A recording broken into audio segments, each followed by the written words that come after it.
예, 안녕하십니까. 자, 오늘은 또 격국로를 강의하는 날이죠. 양인격이에요. 양인격.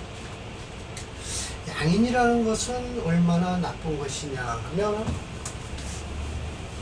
나의 정제를 겁탈해 가는 거니까 안 좋다라고 해서 흉격편에 넣어놨어요.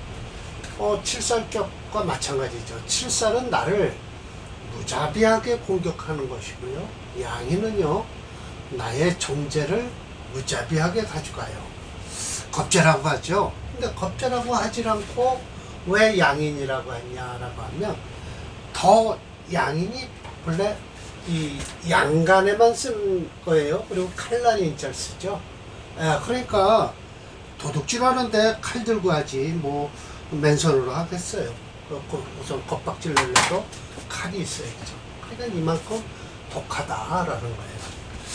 자, 양인이란 겁탈하는 것이다. 나의 정제지신을, 바른심, 나의 정제를 갖고 가는 거예요. 그래서 곧 재성의 칠살이에요. 재성의 칠살이에요. 녹이 전일이, 녹이 바로 앞에 있는 거예요. 녹이. 오직 오양유지, 오양에만 있다는 것은 뭐 있음으로써, 그럼으로써 위양인이라고 한다라는 거예요. 불알겁, 겁이라고 하지 않고 왜 왈인이라고, 인이라고 하냐면 이렇게 겁탈하는 것이 심해서 그래요. 그러니 양인은 마땅히 제복을 시키는 게 좋다. 관과 살이 다 마땅해요. 근데 살부터 찾아요. 즉, 재인이 상수, 재성과 인성이 따라지면 좋다. 우리 귀협으로 정관이나 재성이나 인성이 서로 따르는 것과 아름다운데, 칠살도 그걸 얻으면 뭐 마찬가지로 좋다는 거예요. 그렇 내 심호라고 해서 심하지 않겠는가? 라고 해서 뭐 괜찮다. 어찌 알겠는가? 탑격이 살은 능히 일주를 공격하는 것이요. 그럼으로써 제복하는 걸 반기는데, 꺼린다. 재성과 인성이 같이 끌고 가는 꺼리는데, 양인에서 쓸 때는 오직 의지하는 것은 재인, 양인을 제하기 위해서니까 불파상 신상, 두렵지 않다. 일주를 공격하는 것을 두려워하지 않는다는 거예요. 그리고 반대로 재성과 인성을 반긴다라는 것이죠. 꺼린다, 제복시키는 걸 꺼린다라고 했는데, 이건 아마 그 제복을 뭘 시키는 거 하니 불파상신이고요. 아마 오히려 꺼린다, 제복시키는 걸 꺼린다라고 했는데 무슨 뜻인지는 모르겠어요. 뭐 재성과 인성을 제복시키는 걸 꺼린다라고 하는 건지, 반기고 이걸 제복시키는 걸 꺼린다라고 하는 것 같아요. 그리고 사주 따라 틀려요. 재성과 인성은 한꺼번에 같이는 못 써요. 둘 다 동시에 쓸 수는 없어요. 인성을 쓰든 재성을 쓰든 둘 중에 선택을 해서 쓰는 겁니다. 왜냐하면 제극인이 일어나거든요. 둘 다 쓰면요. 그래서 용신과 시신은요, 도와주는 거죠. 서로 극하는 게 아니니까요. 1번을 했습니다. 오늘 2번 할 차례입니다. 2번. 자, 봅시다. 그러나 역시 관살로서 양인을 눌러주는데 상식이 있어도 기하되는 거예요. 그 이유는 뭐냐? 어째서인가? 혹시 뭐예요? 인호, 인성이 보호한다라는 뜻은 곧 뭐냐면 인성이 식상을 눌러주기만 하면 돼요. 그러면 뭐 아무 관계 없거든요. 이 관살이요. 혹시 태중, 일주가, 관살이 무척 많아요. 그런 때는 재손지라고 해서 마름질한다는 뜻이에요. 마름질해서 덜어내는 것이다. 오늘 사례 명조 하나가 또 있습니다. 태중하는 것이. 관살이 가벼울 땐 취청지, 깨끗한 걸 취하면 된다. 마치 목동지의 명이 그렇다라고 했습니다. 자, 봅시다. 이거 관살 그렇게 강하지 않습니다. 그냥 양인이 강합니다. 6월에 태어났어요. 6월에 태어나서 양인격이죠. 요 개수가 뭐 하는 일일까 하니 아마 목을 생하는 걸 좋아하는데 라고 해서 복생하는 건 괜찮죠. 그래서 개수가 뭐예요? 인호관을 상하게 한다라고 했는데 이거 인호관 내려서 상하게 할 수도 없어요. 개수는 그냥 뭐예요?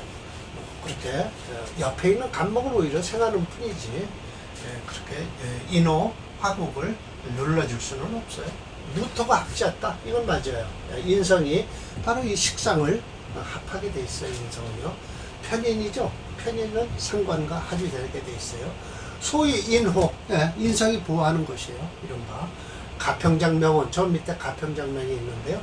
꼭동진명부터 한번 제가 해드릴게요.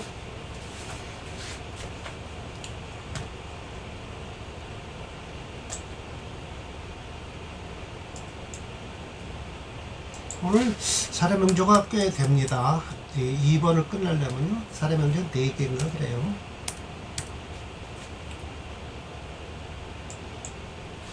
예. 양인격이에요. 금이체죠. 화목명조예요. 그러면 이 오화가 꺼지만 하면 돼요. 그런데 이 수운이 들어왔을 때는 어떨까요? 이 목이 있어도 관계없습니다. 목이 있어서 수생목 목장화 해주기 때문에 수운도 무난하게 지나갈 수 있습니다. 사주 좋은 사주입니다. 수운도 괜찮아요. 금이체라. 자, 가평장명을 보겠습니다. 자, 이것이 바로 이제 소위 마름질한 거예요. 마름질했다는 건 곧 이 살이 강화되는 뜻이죠. 그러나 살리고 그렇게 아주 자세히 따지면 살이 강한 게 아니라 오화가 강합니다. 인호 화국을 이루어서요. 그리고 무토일전은요 화토동군이기 때문에요. 이게 오화가 바로 곧 양인격이 됩니다. 이건 잘 끌어냈습니다. 바로 살이 양투에서 뿌리가 깊다, 태중하죠. 그러나 이게 모기체가 될 것 같은데 모기체가 안 되는 이유, 오래 태어나서 인호 화국을 이루기 때문에 좀 인목이 하나는 날아간 거예요. 식신이 제지, 식신으로서 제하죠. 금이에요. 맞습니다. 그 이유가 있어요. 화체 수금용조거든요. 근데 여기 찾아보니까 수가 없어요. 그러니까 수는 못 쓰니까 금하고 뭘 쓴다? 토를 쓰게 돼 있어요. 그래서 이건 뭐 엉겹결에 수만 있으면 쓰죠. 근데 수가 없는 거래요. 소위 재손지, 마름질해서 덜어낸 것이다 라고 해서 결국은 식신으로서 용신을 쓰는데 솔직히 수가 있다면 수는 더 좋은 거죠. 화체니까요. 재성을 쓰는 게 더 좋습니다. 가평장명을 보겠습니다. 이 전부 심해첨 선생님이 말씀하시는 거예요.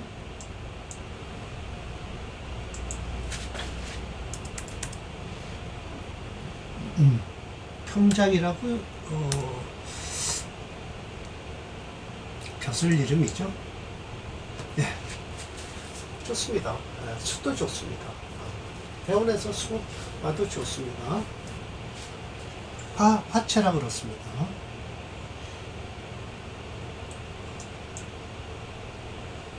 무명씨가 나와요. 이것도 심해첨 선생이 끌고 오신 거예요. 자, 무명씨 6월에 태어난 경금일주예요. 결도 양인격이죠. 이러니까 살을 쓰는 겁니다. 이때는 금체 화목명조예요. 그런데 정임합을 해서 관은 하나 잡아놓고 살을 쓴다라고 했는데 잡아놓는 게 좋은 거 아니에요? 그냥 저 임수가 오히려 더 마음에 안 들죠. 식신이요. 관살 경출했어요. 관과 살이 다쳐서 투출했는데 임수가 정관인 정화를 합을 한 거예요. 그래서 살은 순수하면서 부잡, 섞이질 않았다라는 거예요. 오히려 양인격에서는 이롭다, 유살, 살이 남는 것이 이롭다는 것이죠. 소위 취청야라고 해서 원문에서 깨끗한 걸 취할 수 있다라고 한 것이 바로 이 취청야라고 해서 관살 혼잡됐을 땐 하나는 합살을 해서 하나만 남기면 깨끗하다라고 말씀을 하세요. 그러나 이런 거 깨끗할 필요도 없습니다. 섞여도 좋습니다. 좋은 건 좋다고 해야죠.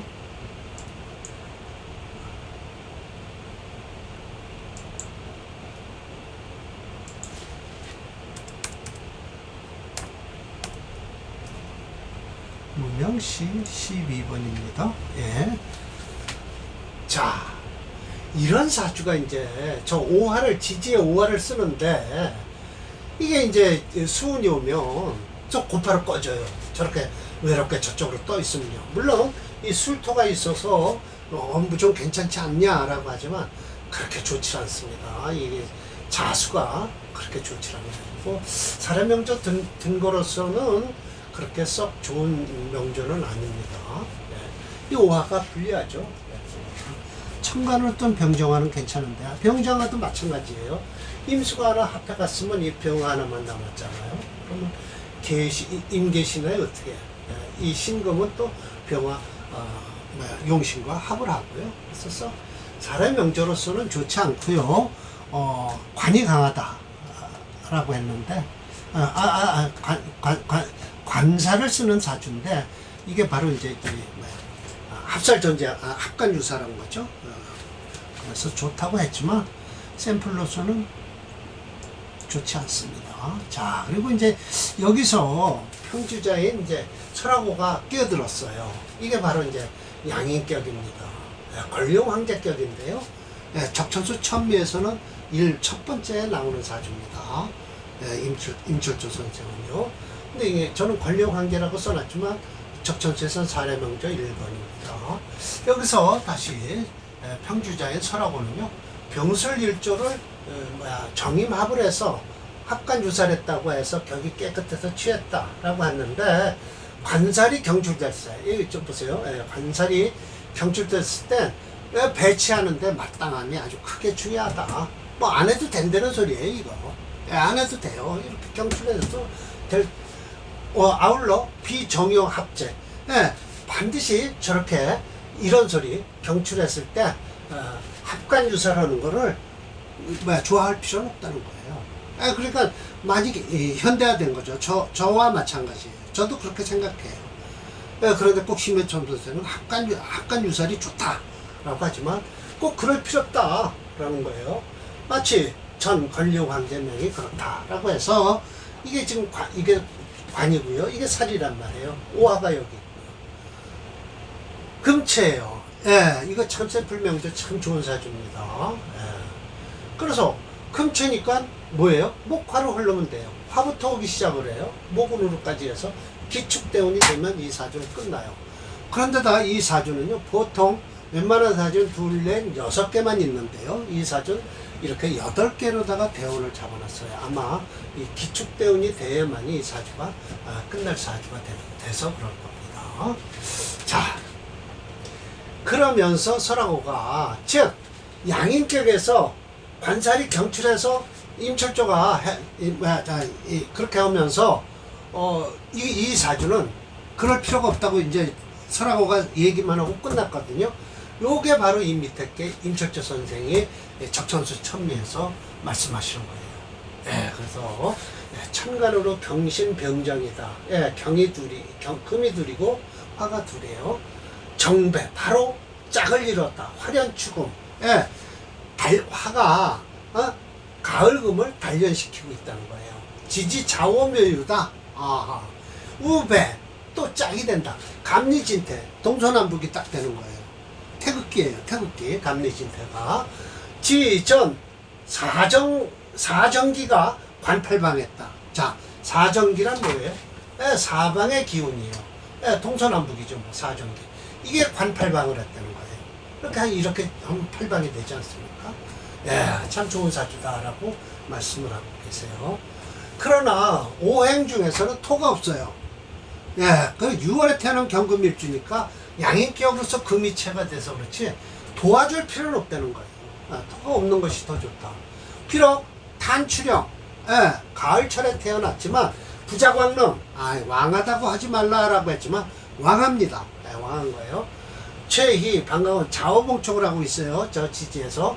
수국화해서 어떻게 되냐. 사오화가 불파유금, 유금을 깨트리지 못해요. 월지를. 그리고 조기, 보주, 오히려 도와주고 있다는 거예요.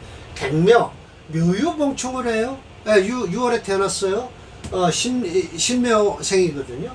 그러면 금극목을 해갖고 쭉 묘목이 부조우화, 우화를 돕지 못하게 하고 있다 이거예요. 그렇습니다. 예. 경호일주거든요. 예, 제가 외고 있으니까 한번 쓸게요. 신묘, 예, 정유, 경호, 경호, 그 다음에 여기 병자 이래요. 그러니까 좌우충 묘충을 해요. 참 그런데도 이렇게 황제까지 된 거 아닙니까? 이 병화, 정화 하나 합설을 하든지 합관을 하든지 그럴 필요가 없다고 이렇게 설하고가 대신 갖다 집어넣은 거예요. 여기에요. 제복득이다. 묘유는 곧 진태다. 진과 태가 됩니다. 이건 진태란 곧 동과 서죠. 동과 서는 주로 인의가 진기다. 을이죠. 을이와 인자함이 진기죠. 자원은 감리예요. 예, 북쪽과 남쪽이에요. 다룬다는 거예요. 예, 제상제자. 천지 기중. 하늘과 땅 사이의 길을 다루고 있어요. 감은 또 뭐냐? 감리는 이거 또한 감리는 특 1월의 정체예요. 예, 태양과 달의 정체예요. 그러니 무소무멸, 소멸이 없다라는 소리죠. 소멸하진 않는다. 일륜 일원 한 번 적셔주고 한 번 말려주니 자하문단이라 서로 땅, 그러니까 자하문단이란 곧 내가 쓸 자리에 서서 깔고 앉았다는 거예요. 할 일을 다 하고 지지가 할 일은 지지가 하고 청간이 할 일은 청간이 한다는 거예요. 수학이제다. 그러면서 소위 팔방에서 빈복, 이 빈복은 예복을 입고 와서 사해바에 동해서 이렇게 끌어안는 겁니다. 중국이 형성된 게 아마 물론 이게 청나라 사람이지만 그 전에 이미 형성이 된 거죠. 중국은 금마주연이라고 해서 금마차에 붉은 깃발을 달고 아울러서 판도 지내 그 판도 중국 땅 그 내에 백랑원토라고 해서 이거는 한마디로 뭐라고 그러죠? 오랑캐들을 다 이렇게 안으로 끌어모은 거예요. 함기복주라고 해. 모두 돌아와서 복주 엎드렸다. 깃발 밑에 엎드렸다는 거예요. 복지주죠. 예, 그래서 천하희령이다. 천하가 아주 빛나리 자죠. 예, 희령에서 편안하게 되었다라고 했습니다. 이 각주 처리한 것은 이 가로에 집어넣어 있는 것은 적천수 천미 설하고가 자칭 자기가 평주했다는 천미에는 없는 겁니다. 이런 글자가 없어서 제가 가로를 쳐놨습니다. 역대운을 넣어서 7대운까지 호운이 됐어요. 저 8대운, 기축대운이면 아마 끝날 겁니다. 백랑원토 이거 전부 다 각주 처리했고요. 자, 그래서 이제 오늘 강의는 이걸로 마치고요. 3번 다음 준비를 해서 강의 준비를 하겠습니다. 자, 마치겠습니다.